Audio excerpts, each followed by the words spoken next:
The cold didn't just arrive. It dropped like a guillotine blade across the neck of the city. By mid-December, the Thames had surrendered to a freeze so thick that the water felt less like a river and more like a slab of granite stretching miles into the grey haze. I stood on the Southwark bank, my hands shoved deep into my coat pockets, watching the emergence of the Frost Fair. It was a city of canvas and wood built on top of the ice. Tents for gin cellars, stalls for roasted mutton, and makeshift gambling dens sprang up over the deep, black water. For a man like me, a former army surgeon with nothing left but a tremor in my hands and a mind full of Afghan dirt and screams, it looked like a place to disappear. I needed work, and the fair needed muscle. The whole operation was run by a group calling themselves the Brotherhood of the Whole. They were a grim bunch, dressed in heavy woolens that looked too clean for the docks. They moved with a synchronized precision that set my nerves on edge. I watched a man I assumed was their foreman, a tall fellow with eyes the color of slate, as he directed the placement of the main support beams. He didn't shout or gesture wildly like a typical Londoner. He simply whispered, and the others obeyed. I approached him, hoping my military bearing might mask the fact that I hadn't eaten a decent meal in 2 days. I heard you're looking for orderlies or night watchmen. I've got medical experience and I've seen enough trouble to handle a few drunks. Experience is good. We value those who've seen the end of things. Start at the west perimeter. Keep the riffraff from the equipment. I hadn't been on duty for more than an hour when the first thing happened that made my medical training scream. A street performer, a juggler by the looks of his thin, colorful rags, collapsed about 20 feet from me. He hit the ice hard, his clubs sliding across the frozen river. I moved instinctively, dropping to my knees beside him. I reached for his carotid artery, pressing my fingers firmly into the side of his neck. There was nothing. No thrum of life. No rhythmic push of blood. His skin was as cold as the ice we were standing on. Yet his eyes were wide open, staring at the sky. Stay back. This man needs air. I leaned in to begin a chest compression, but before I could, the juggler blinked. He sat up with a jerk, his movements fluid and effortless. He didn't gasp for air. He didn't look confused. He simply gathered his clubs, gave me a look of profound indifference, and walked back into the crowd. I stood there, my own heart hammering against my ribs, staring at my fingers. I knew death. I'd held it in my hands 100 times. That man was dead, but he was moving. As the sun began to dip, casting long, bruised shadows across the ice, I noticed something else. The fair was packed now. Thousands of people were wandering between the stalls, their breath coming out in thick, white clouds of steam that hung in the air like fog. But the Brotherhood members were different. As they moved through the throng, the air around their faces remained perfectly clear. No steam, no vapor, no sign of the warm life inside them meeting the freezing air. I watched the foreman speak to a group of visitors. And while the visitors huffed out clouds of white with every word, the foreman's mouth emitted nothing but silence. In the very center of the river, the Brotherhood had completed their masterpiece. They called it the ice organ.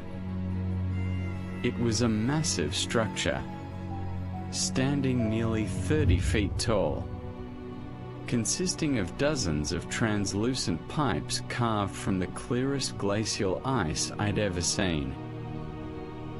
It wasn't played by a man. The wind seemed to catch the mouths of the pipes, creating a low, pulsing drone that vibrated in my teeth. I felt a strange warmth spread through my chest as the sound washed over me. The anxiety that usually sat like a lead weight in my gut began to lift. I looked around at the faces of the crowd, and the usual London scowl was gone. People were smiling vacantly. Their eyes glazed over as they drifted toward the center of the ice, drawn to the humming monolith like moths to a flame. They weren't just watching a show anymore. They were slipping into a trance, their vigilance melting away in the shadow of the great pipes. I walked toward one of the large fire pits positioned near the perimeter, hoping to take the edge off the numbness in my toes. The flames were high, orange and vivid, licking at the air with a desperate hunger. But as I held my hands out, barely a foot from the burning logs, I felt nothing. There was no radiant heat, no scorched skin, only a pale, flickering light that seemed to mock the concept of a fire. I checked the thermometer I kept in my kit. The mercury had plummeted far below what it read on the streets of London just 500 yards away. The fair was a pocket of impossible winter, a sinkhole where heat simply ceased to exist. A tug at my coat sleeve broke my focus. I looked down to see a girl, no older than 10, her face smudged with soot and her eyes wide with a frantic, sharp intelligence. She was shivering, unlike the vacant-eyed wanderers near the ice organ. You're the doctor, ain't you? The one who looked at the juggler? You gotta listen. My brother. He's gone. I saw him do it. Slow down. Kid. Who took him? Where'd he go? The men in the clean coats. They didn't push him. The ice just... It opened up like a mouth. Soft and quiet. They slid him under. And before I could even scream, the floor was solid again. No hole. No cracks. Just flat ice. He's still down there. Mister. I know he is. I looked at the spot she pointed to, a seamless expanse of grey frost. It was impossible. Yet after seeing the juggler's lifeless pulse, I couldn't dismiss her. To calm my own nerves, I headed toward a nearby refreshment stall where the Brotherhood was handing out free mugs of winter ale. The line was long, filled with people who looked increasingly detached from reality. I managed to snag a discarded mug and dipped a finger in the dregs. It didn't smell like hops. It had a metallic, chemical scent, like bitter almonds mixed with something sterile. I recognized the numbing sensation on my tongue instantly. It was a potent sedative, a concoction designed to dull the nervous system. These people weren't enjoying the fair. They were being chemically lobotomized so they wouldn't feel the frostbite as their body temperatures dropped to lethal levels. Under the cover of the low-hanging fog, I slipped away from my post and navigated toward a restricted tent at the far edge of the fair. It was labeled as a recovery ward, but 2 silent guards stood at the entrance. I waited for the low hum of the ice organ to reach a crescendo and slid under the back canvas. Inside, the air was so cold it burned my lungs. Half a dozen men and women lay on wooden cots. They weren't breathing. I pulled a scalpel from my pocket and made a shallow nick on the arm of a young man near the end. No red blood pooled in the wound. Instead, a thick, translucent gel oozed out, crystallizing almost immediately into a substance that looked like slushy glass. Their biology was being rewritten, their life force drained and replaced by this frozen counterfeit. Driven by a sickening realization, I left the tent and ran toward the dark patches of the river where the vibrations were strongest. I found a jagged fissure in the ice, likely caused by the sheer weight of the structure. I knelt down, clicking on my lantern and shielding the light so only a thin beam hit the depths. I expected to see the murky, flowing water of the Thames. Instead, my light hit something vast and undulating. It was a mass of dark, oily tissue that seemed to stretch from bank to bank. Miles of pulsing, prehistoric flesh. It didn't reflect my light. It seemed to drink it, pulling the very brightness out of the air.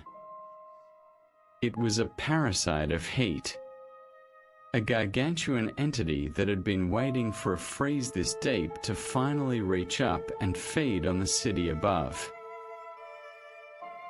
I moved closer to the center of the fair, where the baptism of frost was underway. A crowd gathered around a raised dais of ice. People stood in a daze, waiting their turn. I watched as the foreman placed his hands on the bare chest of a young man. Do you offer your warmth to the everlasting? The young man nodded, his expression vacant. As the foreman held him, I saw the color drain from the boy's skin in a visible wave, moving from his heart to his extremities. He didn't scream. He smiled.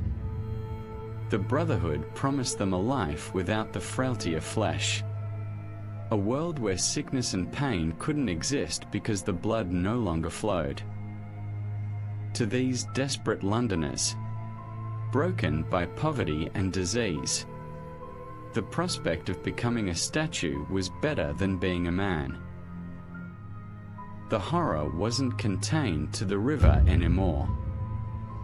I looked toward the shoreline, where the grand stone houses of the embankment stood. The frost was climbing the walls like a living vine, turning the brick to brittle glass. Inside those homes, I could see figures through the windows, servants frozen mid-stride. A carriage horse on the street stopped with one hoof raised in the air, encased in a shimmering layer of rime.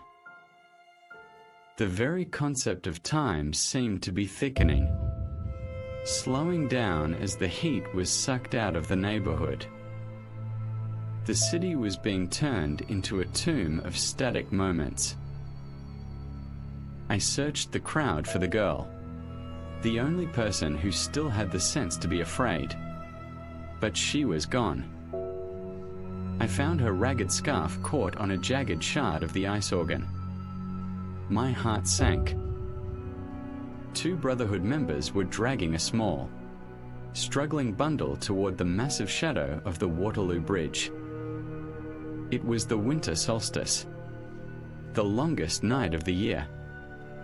They needed a pure source of heat for whatever final horror they were planning, and she was the perfect fuel. I knew I couldn't fight my way in. I had to blend in. I stripped a heavy coat off one of the hollow men resting in a recovery tent and smeared my face with white frost from a nearby stall. I practiced slowing my heart, a trick I'd learned in the East to survive the mountain chills. When I approached the entrance to the Brotherhood's lodge, a cavernous space carved directly into the ice beneath the bridge's arches. I held my breath until my lungs burned. I let my eyes go glassy and slack. The guards didn't even look at me. To them, I was just another empty vessel, another battery drained of its charge. Inside, the atmosphere was oppressive. The master of the Brotherhood stood at an altar made of frozen bone, his voice echoing through the icy chamber. He was older than the others, his skin so translucent I could see the gel-filled veins beneath. Look at them. Brothers. They cling to their flickering embers, terrified of the ash. But heat is chaos. Heat is the father of rot and the architect of decay. We serve the elder cold. Mankind is merely the kindling we gather to feed the great stillness. When the world reaches absolute zero, there will be no more entropy, no more death, and no more change. Only the perfect, silent peace of the ice. He gestured to the girl, who was bound to a pillar of ice in the center of the room. She was crying, her warm tears freezing into pearls on her cheeks before they could hit the floor. The master leaned in, his shadow stretching across the pulsing mass beneath the ice floor, preparing to bridge the gap between our world and the thing that waited below. The low, thrumming vibration of the ice organ grew more intense, shaking the very foundation of the river. As I stood among the hollowed men, I realized the music wasn't for us. The pipes were tuned to a frequency that resonated with the massive entity below. The stolen heat from thousands of souls wasn't being destroyed. It was being concentrated, channeled through the organ like a lens to soften the barrier between the creature and our world. The ice wasn't just a flaw. It was a seal, and the Brotherhood was using the vibration to shatter it. I slipped away from the lodge, my mind racing through the chemical formulas I'd mastered during the war. In my satchel, I had 3 pounds of black powder and a flask of nitric acid I'd scavenged from a chemist shop on the way to the fair. I crawled beneath the main supports of the ice organ, where the pipes met the river's surface. My hand shook, but not from the cold. I rigged a primitive detonator, mixing the acid with the powder in a way that would create a localized, intense thermal reaction. I didn't need to melt the river. I just needed to fracture the organ's crystalline throat. The ritual reached its zenith. Above me, the sky didn't just turn dark. It turned an abyssal, bruised violet. The ice beneath the feet of the crowd began to glow with a sickly, subterranean blue light. The transition begins. Give up the last of your friction. In a single, horrifying heartbeat, a silence fell over the fair that was louder than any scream. Thousands of people stopped breathing simultaneously. Their last traces of internal warmth surged downward in a visible pulse of light. The girl on the altar gasped, her skin turning the color of milk glass as the master raised his hands to welcome the thing rising from the depths. I struck the flint. The explosion wasn't a roar. It was a sharp, biting crack that sliced through the organ's resonance. The central ice pipe shattered into a million shards of jagged glass. The interruption of the frequency caused a catastrophic feedback loop. Instead of the entity breaking through, the energy it had gathered collapsed in on itself. A localized vacuum tore open where the organ had stood. A swirling vortex of nothingness that didn't spray water, but sucked air, light, and matter into a bottomless throat. I saw the master and his brotherhood stretched like taffy as the vacuum inhaled them into the dark beneath the ice. Then came the snap.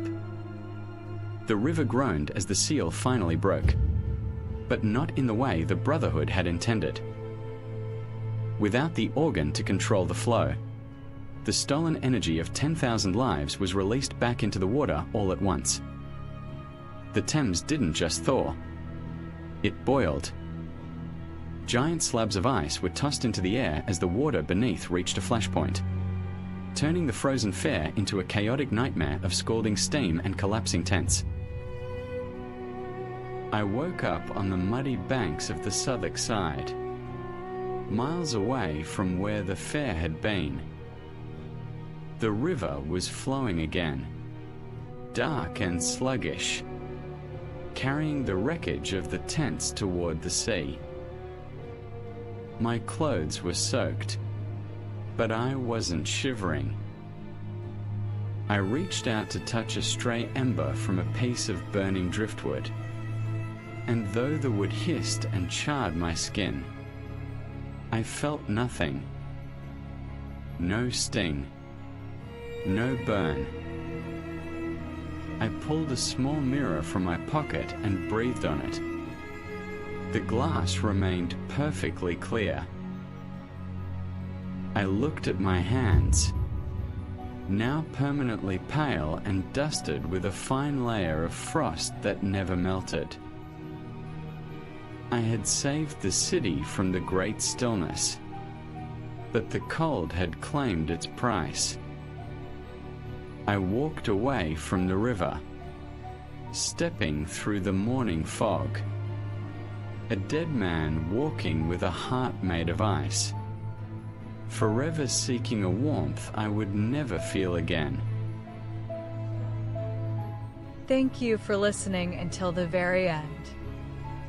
It means a lot to have you here in the dark with us. After hearing what happened to Thomas, I have to ask, would you have made the same sacrifice to save a city that didn't even know it was in danger? Let me know your thoughts in the comments. If this story chilled your blood, hit the like button and subscribe. Don't forget to turn on notifications so you never miss our next descent into horror. Stay safe, stay warm, and keep an eye on the frost. Take a look at our other videos for more tales of the macabre. Remember, this is an original story written exclusively for this channel. Until next time, thank you for listening until the very end. Your support is what keeps these stories alive in the dark. Thomas saved London from an eternal, frozen silence, but he paid for it with his own humanity. It makes me wonder, if you were in his shoes, standing on that boiling riverbank, would you have struck the flint knowing you'd never feel warmth again? Or is the promise of a painless, frozen immortality too tempting to pass up? Drop your thoughts in the comments below.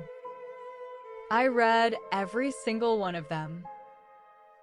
If this story gave you the chills, please hit that like button and subscribe to the channel. Make sure to turn on all notifications so you're the first to know when the next nightmare drops. We have plenty of other terrifying tales waiting for you. So go ahead and click on another video to keep the adrenaline going. Remember, this is an original story, crafted specifically for this channel.